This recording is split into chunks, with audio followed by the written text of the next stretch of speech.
आप 5 बजे तक आ सकते हैं? आज? जी आज। कल? कल होगा क्या? हेलो।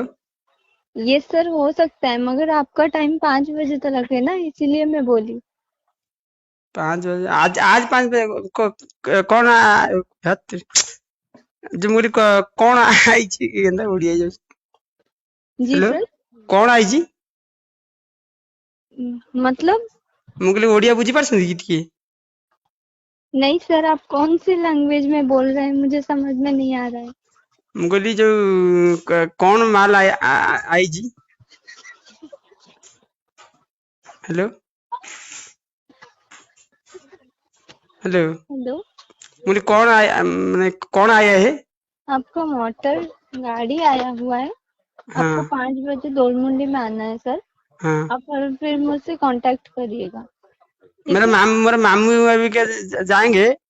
नंबर आप दे देंगे। मामू आनेंगे जो है, मामू आनी पारे? हेलो। जी सर। मुझे मेरा नंबर मामू के पास भेज देंगे, आपका नंबर। मामू के जी। साथ बातचीत करके मामू आनी पारे?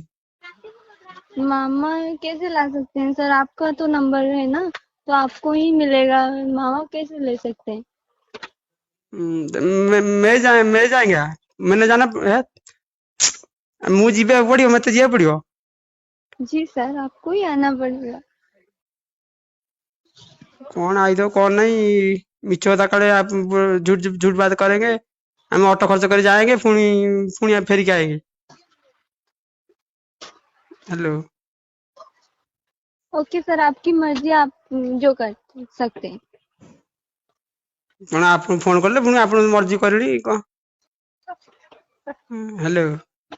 ठीक है सर, आपको 5 बजे दोलमुंडी आना है, आपकी मर्जी, आप आ सकते हो या नहीं वो मुझे नहीं पता, बस मेरा काम था आपको हाँ ये हाँ, कर ମୁଁ देना। ମୁଁ ଟିକେ ମାମୁଁ ସାଙ୍ଗେ ବାତଚିତ କରିके ତମକୁ ଫୋନ ସାଙ୍ଗେ ସାଙ୍ଗେ କଲ୍ ବ୍ୟାକ୍ କରୁଛି। Okay sir. Okay sir. Okay. Sir sir କହିଲେ କଣ?